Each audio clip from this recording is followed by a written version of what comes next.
Welcome back to ವಿ4 motivational channel. ನಮಸ್ಕಾರ ಸ್ನೇಹಿತರೆ.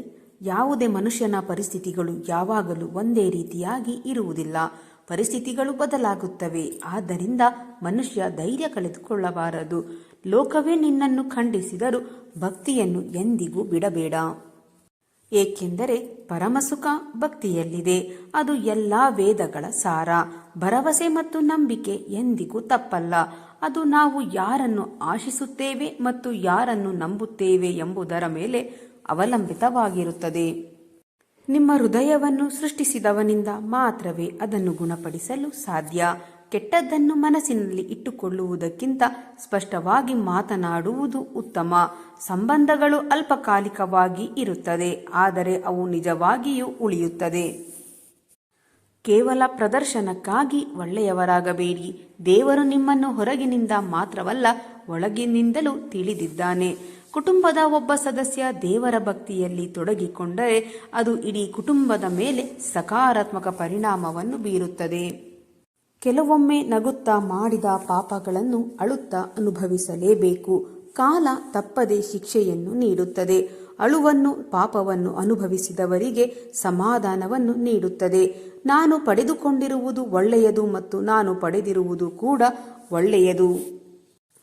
ಏಕೆಂದರೆ ನನಗೆ ಕೊಡುವವನಿಗೆ ನನಗೆ ಯಾವುದು ಸರಿ ಮತ್ತು ಯಾವುದು ತಪ್ಪು ಎಂದು ತಿಳಿದಿದೆ. ಒಡನಾಟ, ಸಮಯ ಮತ್ತು ಸಮರ್ಪಣೆ, ಈ 3 ಉಡುಗೊರೆಗಳನ್ನು ನಿಮಗೆ ನೀಡಿದ ವ್ಯಕ್ತಿಯನ್ನು ನಿಧಿಯಾಗಿಸಿರಿ. ನೀವು ಒಬ್ಬಂಟಿ ಎಂದು ಭಾವಿಸಿ ಎಂದಿಗೂ ದುರ್ಬಲರಾಗಬೇಡಿ. ಬದಲಿಗೆ ನೀವು ಒಬ್ಬಂಟಿಯಾಗಿದ್ದರೆ ಸಾಕು ಎಂದು ಭಾವಿಸಿ ದೃಢವಾಗಿರಿ. ಪರಿಪೂರ್ಣವಾದ ಭಕ್ತಿ, ಶ್ರದ್ಧೆ ಇದ್ದರೆ ದೇವರನ್ನು ಒಮ್ಮೆ ನಂಬಿ ನೋಡಿ. ಮನಸ್ಸಿನಲ್ಲಿರುವ ಗೊಂದಲಗಳು ತಾನಾಗಿಯೇ ದೂರವಾಗುತ್ತದೆ. ಹಾಗೆಯೇ ಪ್ರಶ್ನೆಗೆ ಉತ್ತರ ಸಿಗಲು ಪ್ರಾರಂಭವೂ ಆಗುತ್ತದೆ. ಮನಸ್ಸಿನಲ್ಲಿ ಶಾಂತಿ, ಸಮಾಧಾನ ನೆಲೆಯಾಗುತ್ತದೆ.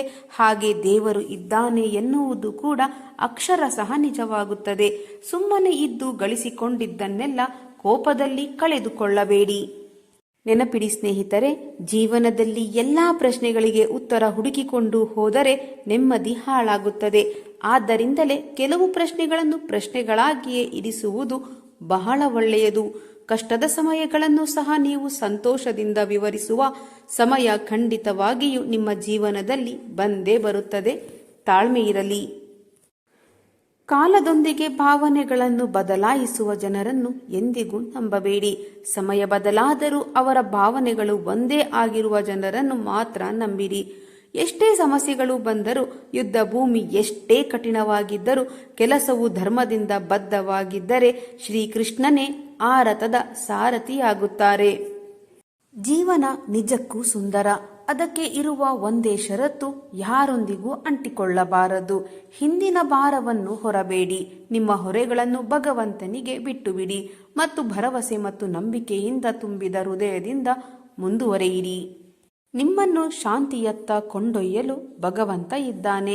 ಒಳ್ಳೆಯ ಸಮಯಗಳಿಗಿಂತ ಹೆಚ್ಚಾಗಿ ಒಳ್ಳೆಯ ಜನರೊಂದಿಗೆ ಸಂಬಂಧವನ್ನು ಇಟ್ಟುಕೊಳ್ಳಿ. ಒಳ್ಳೆಯ ಜನರು ಒಳ್ಳೆಯ ಸಮಯವನ್ನು ತರಬಹುದು, ಆದರೆ ಒಳ್ಳೆಯ ಸಮಯಗಳು ಒಳ್ಳೆಯ ಜನರನ್ನು ತರಲು ಸಾಧ್ಯವಿಲ್ಲ. ಎಲ್ಲವೂ ತಪ್ಪಾಗಲು ಪ್ರಾರಂಭಿಸಿದರೆ ಎಲ್ಲವೂ ಸರಿಯಾಗುವ ಸಮಯ ಹತ್ತಿರದಲ್ಲಿ ಇದೆ ಎಂದು ಅರ್ಥ ಮಾಡಿಕೊಳ್ಳಿ. ಎಲ್ಲಿ ನೀವು ಸಂಪೂರ್ಣ ಶರಣಾಗತಿಯನ್ನು ಹೊಂದುತ್ತೀರೋ ಅಲ್ಲಿ ನಿಧಾನವಾಗಿ ನಿಮ್ಮ ಅಹಂಕಾರ ಶೂನ್ಯವಾಗುತ್ತಾ ಹೋಗುತ್ತದೆ. ಕೆಲವು ನಿರ್ಗಮನಗಳು ನಿಮ್ಮ ಉದ್ದೇಶಕ್ಕೆ ದಾರಿಯನ್ನು ತೆರವುಗೊಳಿಸಲು ದೇವರು ಇಟ್ಟಿರುವ ಮಾರ್ಗಗಳಾಗಿವೆ. ನಿರ್ಗಮನವನ್ನು ನಂಬಿರಿ. 100 ಕೆಲಸಗಳನ್ನು ಬಿಟ್ಟ ನಂತರ ಊಟ ಮಾಡಬೇಕು. 1000 ಕೆಲಸಗಳನ್ನು ಬಿಟ್ಟ ನಂತರ ಸ್ನಾನ ಮಾಡಬೇಕು. 1,00,000 ಕೆಲಸಗಳನ್ನು ಬಿಟ್ಟ ನಂತರ ದಾನ ಮಾಡಬೇಕು. ಮತ್ತು 1,000,000 ಕೆಲಸಗಳನ್ನು ಬಿಟ್ಟ ನಂತರ ದೇವರನ್ನು ಸ್ಮರಿಸಬೇಕು. ದೇವರ ಪ್ರೀತಿಯಲ್ಲಿ ಅಳುವುದರಲ್ಲಿ ಸಿಗುವ ಆನಂದ ಈ ಲೋಕದ ಭ್ರಮೆಯಲ್ಲಿ ನಗುವುದರಲ್ಲಿ ಸಿಗುವುದಿಲ್ಲ. ತಾಳ್ಮೆಯಿಂದ ಇರುವುದನ್ನು ಕಲಿಯಿರಿ, ಏಕೆಂದರೆ ನಿಮ್ಮ ಸಮಯ ಬಂದಾಗ ನೀವು ಕೇಳದೆ ಎಲ್ಲವನ್ನು ಪಡೆಯುವಿರಿ. ಜೀವನದಲ್ಲಿ ಎಲ್ಲವೂ ತಾತ್ಕಾಲಿಕ, ಸುಖ ದುಃಖ ಕೂಡ. ಆದ್ದರಿಂದ ದುರಹಂಕಾರ ಬೇಡ ಮತ್ತು ನಿರಾಸೆಗೊಳ್ಳಬೇಡಿ. ಮನುಷ್ಯನಿಗೆ ಯಾವಾಗ ಒಂದು ವಸ್ತು ಸುಲಭವಾಗಿ ಸಿಗುವ ಹಾಗೆ ಇರುತ್ತದೆಯೋ ಆಗ ಅದರ ಬೆಲೆ ಗೊತ್ತಿರುವುದಿಲ್ಲ. ಆದರೆ ಯಾವಾಗ ವಸ್ತುವಿನ ಬೆಲೆ ತಿಳಿಯುತ್ತದೆಯೋ ಆಗ ಅದು ಸುಲಭವಾಗಿ ಸಿಗುವುದೇ ಇಲ್ಲ. ಈ ಜಗತ್ತು ದೇವರು ಸೃಷ್ಟಿಸಿದ ಆಟದ ಮೈದಾನ. ನಾವಿಲ್ಲಿ ಆಟಗಾರರು ಅಷ್ಟೇ. ನಿಯಮದಿಂದ ಆಟ ಆಡಿದರೆ ಗೆಲುವು ನಿಶ್ಚಿತ. ನಿಯಮ ಮೀರಿ ಆಟವಾಡಿದರೆ ಸೋಲು ಖಚಿತ. ಆತುರದಿಂದ ತೆಗೆದುಕೊಳ್ಳುವ ನಿರ್ಧಾರ ಬದುಕನ್ನು ಬೆಂಕಿಗೆ ತಳ್ಳುತ್ತದೆ. ಅರಿತು ಮಾಡುವ ನಿರ್ಧಾರ ಬದುಕಿಗೆ ಬೆಳಕನ್ನು ತೋರುತ್ತದೆ. ನಿಮ್ಮಲ್ಲಿ ನಂಬಿಕೆ, ತಾಳ್ಮೆ ಇದ್ದರೆ ಅದರ ಫಲ ಮುಂದೊಂದು ದಿನ ಸಿಹಿಯನ್ನೇ ತಂದುಕೊಡುತ್ತದೆ. ಕಠಿಣವಾದ ಹಾದಿ ದಾಟಿದವನು ಮಾತ್ರ ಗೆಲುವಿನ ಸುದೀರ್ಘ ನಗುವನ್ನು ಹೊಂದುತ್ತಾನೆ. ಕಳೆದು ಹೋದೆದ್ದು ಮರಳಿ ಸಿಕ್ಕಾಗ ಸಿಗುವ ಖುಷಿಗಿಂತ ಮತ್ತೆ ಕಳೆದುಕೊಳ್ಳದಂತೆ ಕಾಪಾಡಿಕೊಳ್ಳುವ ಕಾಳಜಿಯು ಮುಖ್ಯವಾಗುತ್ತದೆ. ಅದು ವಸ್ತುವಾಗಿರಲಿ ಅಥವಾ ವ್ಯಕ್ತಿಯೇ ಆಗಿರಲಿ, ಎಲ್ಲದಕ್ಕೂ ಸಮಯ ನಿಗದಿಯಾಗಿದೆ. ಅದು ಪ್ರತಿಯೊಂದು ಸ್ಥಳದಲ್ಲಿಯೂ ನಿಗದಿ ಆಗಿರುತ್ತದೆ. ನೀವು ಎಲ್ಲಿಗೂ ತಲುಪುವುದಿಲ್ಲ, ನಿಮ್ಮನ್ನೇ ಅಲ್ಲಿಗೆ ಕರೆದುಕೊಂಡು ಹೋಗಲಾಗುತ್ತದೆ. ಇದೇ ಜೀವನ. ನೀವು ಆಟವನ್ನು ಆಡುತ್ತಿಲ್ಲ, ಆಡುತ್ತಿರುವುದು ಅವನೇ, ಆ ಭಗವಂತ ನೋಡಿ. ತಲೆಯ ತುಂಬಿರುವ ಜ್ಞಾನಕ್ಕಿಂತಲೂ ಸಹಾಯಕ್ಕೆ ತವಕಿಸುವ ಕೈಗಳು, ಪ್ರೀತಿ ತುಂಬಿರುವ ಹೃದಯಗಳೇ ನಿಜವಾದ ಆಸ್ತಿಗಳು. ಜೀವನ ಚಿಕ್ಕದಾಗಿದೆ. ನಿಮ್ಮನ್ನು ನಗಿಸುವ ಮತ್ತು ಪ್ರೀತಿಸುವ ಜನರೊಂದಿಗೆ ಖರ್ಚು ಮಾಡಿ. ಸ್ನೇಹಿತರೆ, ಎಲ್ಲಿಯ ತನಕ ನಂಬಿಕೆ ಎಂಬ ಆಯಸ್ಸು ಗಟ್ಟಿಯಾಗಿ ಇರುತ್ತದೆಯೋ ಅಲ್ಲಿಯ ತನಕ ಸ್ನೇಹ ಸಂಬಂಧಗಳಿಗೆ ಸಾವಿಲ್ಲ. ನಿಮ್ಮ ಹೃದಯವನ್ನು ಸೃಷ್ಟಿಸಿದವನಿಂದ ಮಾತ್ರವೇ ಅದನ್ನು ಗುಣಪಡಿಸಲು ಸಾಧ್ಯ. ನಿನ್ನಲ್ಲಿ ಬಲವಿದೆ ಎಂದು ಅಹಂಕಾರ ಪಡಬೇಡ, ಏಕೆಂದರೆ ಕಲ್ಲು ನೀರಿನಲ್ಲಿ ಬಿದ್ದಾಗ ಅದರ ಭಾರದಿಂದಲೇ ಅದು ಮುಳುಗುತ್ತದೆ. ಜೀವನದಲ್ಲಿ ಯಾವ ತಪ್ಪಿನಿಂದ ಮನುಷ್ಯ ಏನು ಕಲಿಯುವುದಿಲ್ಲವೋ ಅದೇ ಆ ಮನುಷ್ಯನ ಅತಿ ದೊಡ್ಡ ತಪ್ಪು. ಎಲ್ಲ ಹೇಳುತ್ತಾರೆ, ಮನುಷ್ಯ ಈ ಭೂಮಿಯ ಮೇಲೆ ಖಾಲಿ ಕೈಯಲ್ಲಿ ಬರುತ್ತಾನೆ, ಖಾಲಿ ಕೈಯಲ್ಲಿ ಹೋಗುತ್ತಾನೆ ಎಂದು. ಆದರೆ ಮನುಷ್ಯ ಬರುವಾಗ ಭಾಗ್ಯದ ಜೊತೆ ಬರುತ್ತಾನೆ, ಹೋಗುವಾಗ ಕರ್ಮದ ಫಲ ಕೊಂಡು ಹೋಗುತ್ತಾನೆ. ಮುಳುಗಿದ ಸೂರ್ಯ ಮತ್ತೆ ಹುಟ್ಟುವುದು ಎಷ್ಟು ಸತ್ಯವೋ, ಮೋಸಕ್ಕೆ ಸೋತವರು ಮತ್ತೆ ಗೆಲ್ಲುವುದು ಅಷ್ಟೇ ಸತ್ಯ.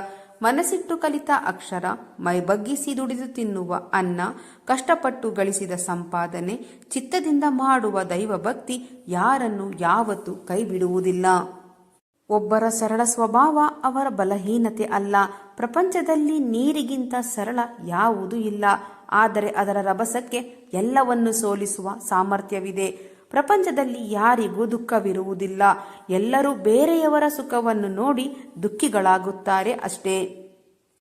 ಜೀವನದಲ್ಲಿ ನಿನ್ನ ಪರಿಸ್ಥಿತಿ ಕೆಟ್ಟಿರುವಾಗ ಸಮಯ ಮತ್ತು ದೇವರನ್ನು ಬಲವಾಗಿ ನಂಬು, ಏಕೆಂದರೆ ಸಮಯಕ್ಕೆ ಕಲ್ಲಿದ್ದಲನ್ನು ವಜ್ರವನ್ನಾಗಿ ಪರಿವರ್ತಿಸುವ ಶಕ್ತಿ ಇದೆ. ಪರಮಾತ್ಮನಿಗೆ ಭಿಕ್ಷುಕನನ್ನು ರಾಜನನ್ನಾಗಿಸುವ ಸಾಮರ್ಥ್ಯವಿದೆ.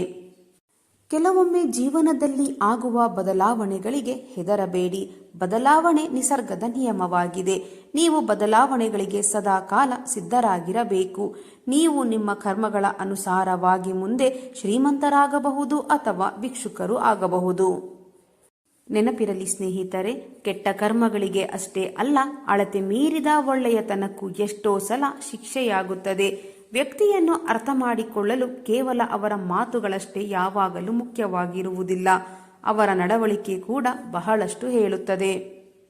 ಬದುಕಿಗೆ ಒಬ್ಬ ಒಳ್ಳೆಯ ಗುರುವಿಲ್ಲ ಎಂದು ಕೊಳ್ಳಬೇಡಿ. ನಾವು ಮಾಡುವ ತಪ್ಪುಗಳೇ ಎಷ್ಟೋ ಒಳ್ಳೆಯ ಪಾಠಗಳನ್ನು ನಮಗೆ ಕಲಿಸುತ್ತವೆ. ಮನಸ್ಸಿಗೆ ಮದವೇರಿದಾಗ ಸ್ಮಶಾನದಲ್ಲಿ ತಿರುಗಾಡಿ, ಏಕೆಂದರೆ ಅಲ್ಲಿ ನಾನು ನನ್ನದು ಎಂದು ಮೆರೆದ ಎಷ್ಟೋ ಜನರು ಮಣ್ಣಲ್ಲಿ ಮಣ್ಣಾಗಿರುತ್ತಾರೆ. ನಿಮ್ಮ ಎದುರಾಳಿ ಎಷ್ಟೇ ಒಳ್ಳೆಯ ವ್ಯಕ್ತಿಯಾಗಿದ್ದರೂ ಅವನು ಅಧರ್ಮದ ಪಕ್ಷದಲ್ಲಿದ್ದರೆ ಅವನನ್ನು ಸೋಲಿಸಲೇಬೇಕು. ಇಲ್ಲದಿದ್ದರೆ ಧರ್ಮ ಸೋಲುತ್ತದೆ, ಅಧರ್ಮ ಗೆಲ್ಲುತ್ತದೆ. ನಿಮ್ಮವರನ್ನೇ ನೀವು ತುಳಿಯಲು ಬೇರೆಯವರಿಂದ ಸಹಾಯ ಪಡೆಯಲು ಆರಂಭ ಮಾಡಿದ ದಿನದಿಂದ ನಿಮ್ಮ ಪತನ ಆರಂಭವಾಗುತ್ತದೆ. ತಪ್ಪುಗಳಿಂದ ಕಲಿಯುವುದು ಎಷ್ಟು ಮುಖ್ಯವೋ, ಆ ತಪ್ಪಿನಿಂದ ಎದುರಾದ ಕಹಿ ಘಟನೆಗಳನ್ನು ಮರೆತು ಬಿಡುವುದು ಸಹ ಅಷ್ಟೇ ಮುಖ್ಯ. ನಿಮ್ಮ ಜ್ಞಾನ ಅಧಿಕವಾದಷ್ಟು ನೀವು ಅಹಂಕಾರಿಯಾಗುತ್ತಾ ಹೋದರೆ ಆ ಜ್ಞಾನ ವಿಷದಂತೆ ಕೆಲಸ ಮಾಡುತ್ತದೆ. ನಿಮ್ಮ ಜ್ಞಾನ ಅಧಿಕವಾದಷ್ಟು ನೀವು ವಿನಮ್ರರಾಗುತ್ತಾ ಬಂದರೆ ಆ ಜ್ಞಾನ ಅಮೃತವಾಗುತ್ತದೆ.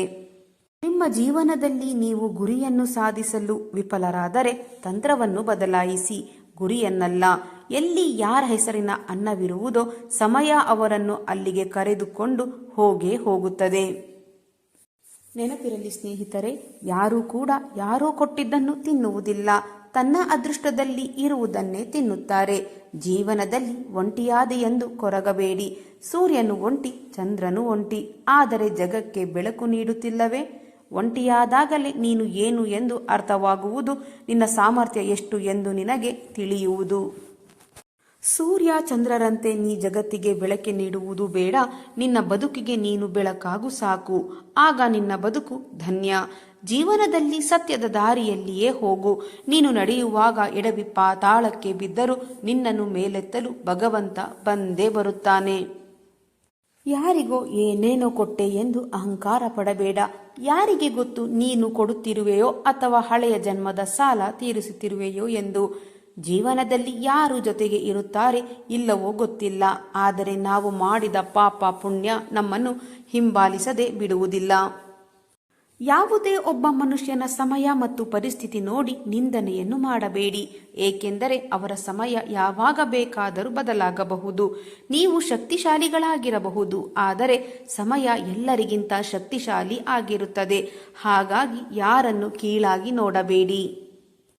ಕೊನೆಯದಾಗಿ, ಬದುಕಿನಲ್ಲಿ ಏನೇ ನಡೆದರೂ ಒಳ್ಳೆಯದೇ. ವರ್ತಮಾನದಲ್ಲಿ ಏನಾಗುತ್ತಿದೆಯೋ ಅದೆಲ್ಲವೂ ಉತ್ತಮವಾಗಿಯೇ ನಡೆಯುತ್ತದೆ. ಮುಂದೆ ಏನಾಗುವುದೋ ಅದು ಕೂಡ ಚೆನ್ನಾಗಿರುತ್ತದೆ. ಭವಿಷ್ಯದ ಬಗ್ಗೆ ಚಿಂತಿಸಬೇಡಿ, ವರ್ತಮಾನದಲ್ಲಿ ಜೀವಿಸಿ. ಸ್ನೇಹಿತರೆ, ಇಂದಿನ ಈ ನನ್ನ ವಿಡಿಯೋ ನಿಮ್ಮ ಮನಸ್ಸಿಗೆ ಸ್ವಲ್ಪವಾದರೂ ಪ್ರೇರಣೆ ನೀಡಿದ್ದರೆ ವಿಡಿಯೋಗೆ ಒಂದು ಲೈಕ್ ಮಾಡಿ ನಿಮ್ಮ ಅಭಿಪ್ರಾಯವನ್ನು ಕಾಮೆಂಟ್ ಬಾಕ್ಸ್ನಲ್ಲಿ ಹಂಚಿಕೊಳ್ಳಿ. ನನ್ನ ಪ್ರಯತ್ನ ನಿಮಗೆ ಇಷ್ಟವಾಗಿದ್ದರೆ ದಯವಿಟ್ಟು ಈಗಲೇ ನನ್ನ ಚಾನಲನ್ನು ಸಬ್ಸ್ಕ್ರೈಬ್ ಮಾಡಿಕೊಳ್ಳಿ.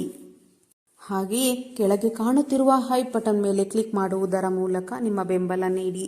ನಿಮ್ಮ ಬೆಂಬಲವೇ ನನ್ನ ಶಕ್ತಿ. ಮತ್ತೆ ಮುಂದಿನ ವಿಡಿಯೋದಲ್ಲಿ ಇದೇ ರೀತಿಯ ಹೊಸ ಪ್ರೇರಣಾದಾಯಕವಾದ ಮೋಟಿವೇಶನಲ್ ಮಾಹಿತಿಯೊಂದಿಗೆ ಭೇಟಿಯಾಗೋಣ. ಅಲ್ಲಿಯವರೆಗೆ ಸಕಾರಾತ್ಮಕವಾಗಿ ಯೋಚಿಸಿ ಸಂತೋಷವಾಗಿ ಬಾಳಿರಿ. ಧನ್ಯವಾದಗಳು.